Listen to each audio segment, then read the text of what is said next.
There is a certain kind of person whose life seemed to pick on them far too early. While other children were learning how to ride bikes and argue over toys, you were learning how to manage complex chaos. You learned what someone's footsteps meant. You could tell from a door closing exactly how the night was going to go. You knew when to stay in your room, when to disappear into books or music, and when to become invisible just to survive. Maybe you grew up around addiction, conflict, criticism, or emotional neglect. Maybe you were the responsible one in a house where the adults never quite grew up. Maybe you were bullied at school or carried a heavy secret that made you feel much older than your age. On the outside, people saw a quiet child, a mature for their age teen, a good student, or a strong individual. On the inside, you were carrying silent battles no one saw. For a long time, you have wondered, why did I have to go through all that? Why did life start so hard for me, while others seemed to walk such an easier path? Carl Jung would offer you a strange, uncomfortable, but deeply hopeful answer. The people who suffer early are often the ones whose souls are being prepared for something higher, deeper, and more impactful later.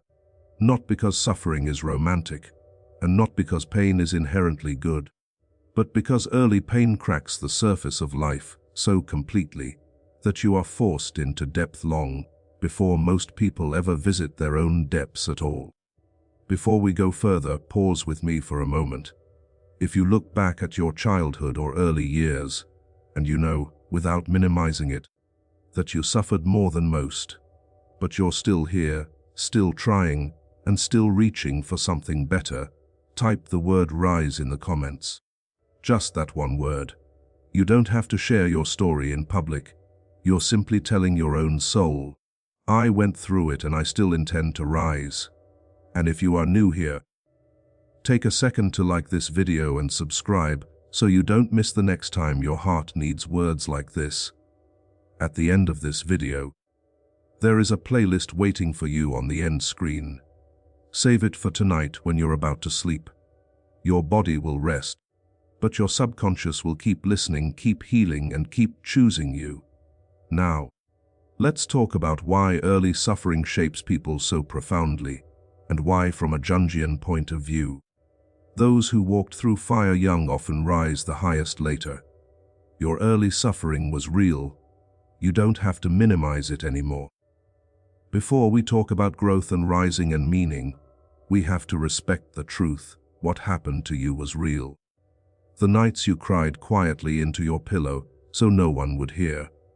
The fear that wrapped around your small body like a permanent coat. The way you learned to read adults' moods because your safety depended on it. The shame, the confusion, and the loneliness.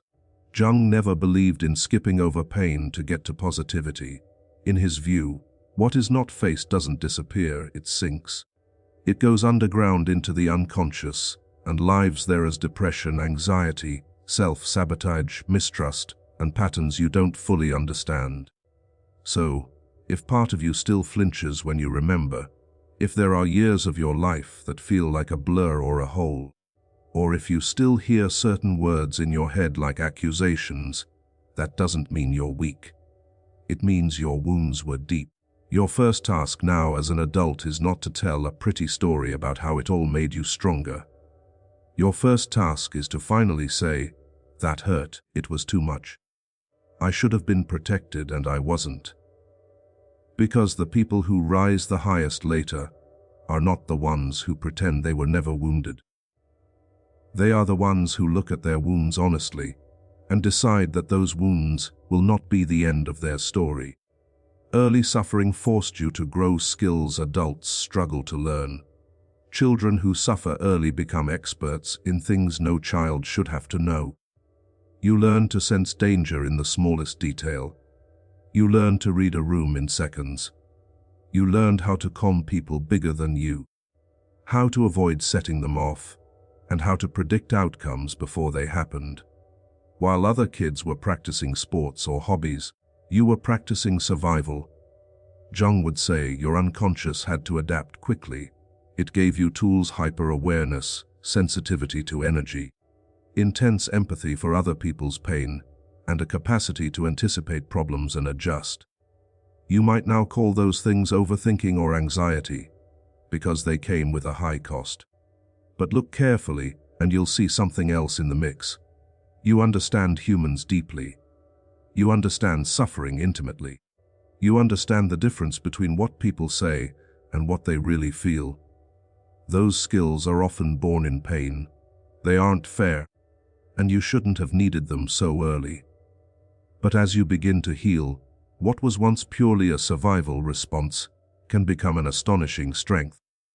Because as an adult, those same abilities translate into knowing how to support others from a place of real understanding.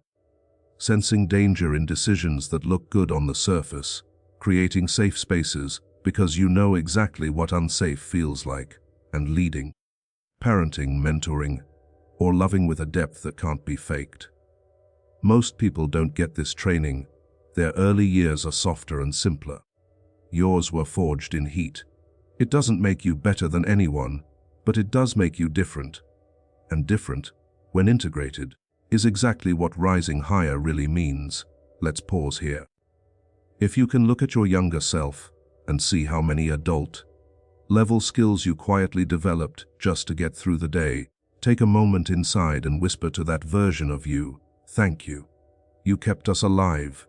If this is landing for you, take a second to like this video and subscribe, so you don't miss the next message that your soul might need later.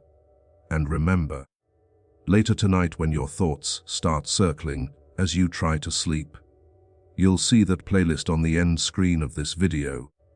Hit play and let it run softly while you drift off.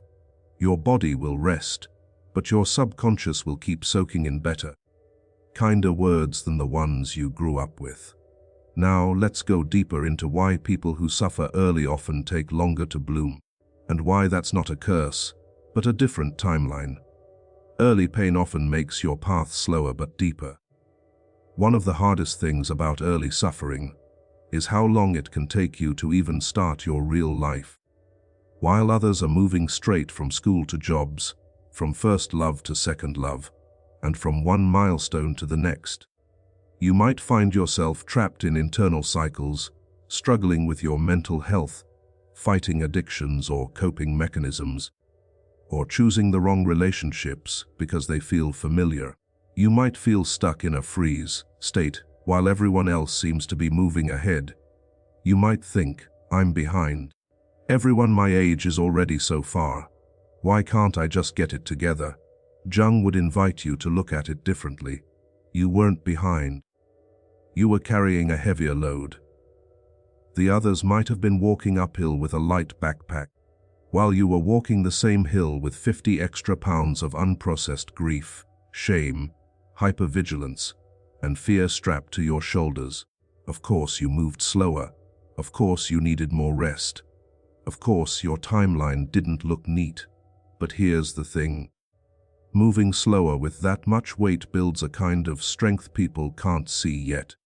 While others cruise past their 20s and 30s without ever questioning their patterns, you are forced to ask, why do I choose like this? Why do I feel like this? Why do I sabotage myself like this? Why do I keep going back to what hurts me? Those questions hurt. They keep you up at night. They make you feel different from the people who just live. But they are also the doorway to a life where you're not ruled by your past. People who did not suffer early often don't start asking those questions until much later, midlife crisis, divorce, or burnout. You start sooner because your pain is too loud to ignore. It doesn't feel like it in the moment. But that early confrontation with your own psyche is part of why you can rise so high later. You're building a life with your eyes open, not sleepwalking through someone else's script. Early suffering cracks you open to meaning. There is something else that happens to those who suffered. When they were young, they become seekers. When you're a child and life hurts more than it should, you can't help but ask big questions. Why is this happening? Is there any sense to this? What is wrong with me? What is wrong with the world? For a while, those questions twist inward and become shame. If I were better, they'd love me. If I were less, maybe they wouldn't be so angry. If I disappear, maybe things will finally be peaceful. Jung would say those are the lies of a wounded ego, trying to make chaos feel controllable. But beneath those lies, another question grows. Is there something more than this pain? Is there a way to live that doesn't feel like this? That question sends some people into spirituality, art, writing, therapy, and depth psychology. You start searching for frameworks, stories, and ideas that make your suffering feel less random and meaningless. You might find Jung's work and feel strangely understood by a man you never met, because he took pain seriously and saw it as part of the soul's path toward wholeness. You might be drawn to philosophy, spirituality, or symbolism. Anything that dares to look beyond material success, while others are chasing the next thing to impress the outside world. You're quietly searching for what feeds the inside world. Over years, this can make you wise in a way that has nothing to do with age. You've stared at the dark. You've asked real questions. You've walked through real nights of the soul. When you eventually rise into leadership, creativity, parenting, love, or influence, you do so standing on a foundation of meaning, not just a pile of achievements. That makes your success much harder to knock over. Not everyone who suffers early rises high later. We need to be honest about that. Some people get stuck in loops of resentment, self-destruction, or lifelong numbness. And if you've been there, you know it's not because they're bad or weak, it's because their pain was that big. Jung would say trauma can lead to two directions in the psyche: contraction or transformation. Contraction says, I was hurt. The world is cruel. I will never open again. I will hurt before I am hurt. I will control everything I can and trust no one.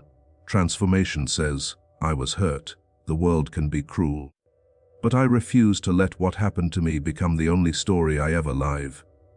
I don't want to repeat this. I want to alchemize this. You might have lived in both modes, closed for years, open for a while, back and forth. There is no shame in that. Healing is not linear, but somewhere along the way, if you are on the path of rising, you make a quiet decision. I accept that what happened to me cannot be undone. I also accept that if I don't work with it, it will keep running my life. So, I will do the work, not because they deserve my healing, but because I do. That decision to turn inward and face what's there is where your ascent truly begins. You start therapy or deep inner work. You stop glamorizing your coping mechanisms. You begin to set boundaries with people who reenact your original wounds. You learn to parent yourself in ways you were never parented. Slowly, painfully, and steadily, you become someone your younger self never had, a safe, sane, and steady adult who cares what you feel and protects what you need. That is true power. And it was born out of the very suffering that tried to convince you you'd never have power at all. If you can feel even faintly that somewhere inside you, you've already made that decision, that you're tired of your past writing your whole story, and you're willing, slowly and imperfectly, to do the work to rise above it. Type the word healing in the comments. Just that one word. You're not promising perfection. You're simply acknowledging that you're on the path, and if any of this is helping, take a moment to like this video and subscribe so you don't miss the next time your soul needs language like this to hold on to. Later, when you're going to sleep, remember the playlist on the end screen. Hit play and let it run softly. Your body will rest, but your deeper mind will keep absorbing the idea that you are allowed to rise no matter how your story began. Now, let's talk about what rising the highest really looks like. Rising the highest doesn't just mean money or status. When Jung spoke about individuation, the process of becoming who you truly are, he wasn't talking about getting the most followers, the biggest house, or the fanciest title. He was talking about alignment, living a life where your outer choices match your inner truth. For someone who suffered early, rising high can look very different to the outside world. It might look like being a parent who breaks generational patterns and raises kids who feel safe in ways you never did. It might look like building a business or career that doesn't exploit you or anyone else the way you watched others be exploited. It could mean creating art stories or content that puts words to pain for people who don't yet know how to speak it. It might mean becoming a healer or mentor who doesn't just repeat empty advice, but sits with people's darkness because you've sat with your own. Sometimes rising the highest is simply standing up in your family and saying, "This ends with me," even if your voice shakes. Sometimes it is living with a level of self-respect, boundaries, and inner peace that no one in your bloodline had before you. From a soul perspective, that is enormous. You might not get a plaque for it, but you are altering the future, your children, the people you influence, and the ones who watch you from a distance are standing on something you built out of your own hurt. That is a kind of high that no external applause can match. Why is your success often more stable than others? People who did not suffer early can sometimes rise fast, because they are not weighed down by trauma at the start. They can focus on external goals without constantly fighting internal battles. But if they never eventually turn inward, their external success can sit on shaky ground. They might build careers while avoiding their deeper emotional reality, or build marriages without ever facing their own patterns. Then, in midlife or crisis, everything they avoided inside comes crashing into what they built outside. For you, the crash often happened earlier. You didn't have the luxury of waiting until 50 to meet your pain. You met it at 10, 15, or 20. So by the time your real rise begins, you already know some crucial things about yourself, what breaks you, what heals you, and what you will never tolerate again. You don't build blindly, you build with awareness. I can work hard, but not in a place that triggers my trauma. I can love passionately, but not with someone who plays games with my nervous system. That awareness may have cost you years, but it also means that what you build now is far more likely to last, because it's built on understanding what you actually need. If you're still listening, this part is for you. You may not feel like someone who will ever rise high. You might still be in the phase where you're just trying to get through the day without collapsing under memories and responsibilities. You might still feel broken or angry at life for giving you such a hard beginning. All of that is allowed. Jung would never ask you to deny your anger. Instead, he would look you in the eyes and say, "The fact that you are asking these questions at all means the self in you is awake. You are not just repeating, you are wrestling."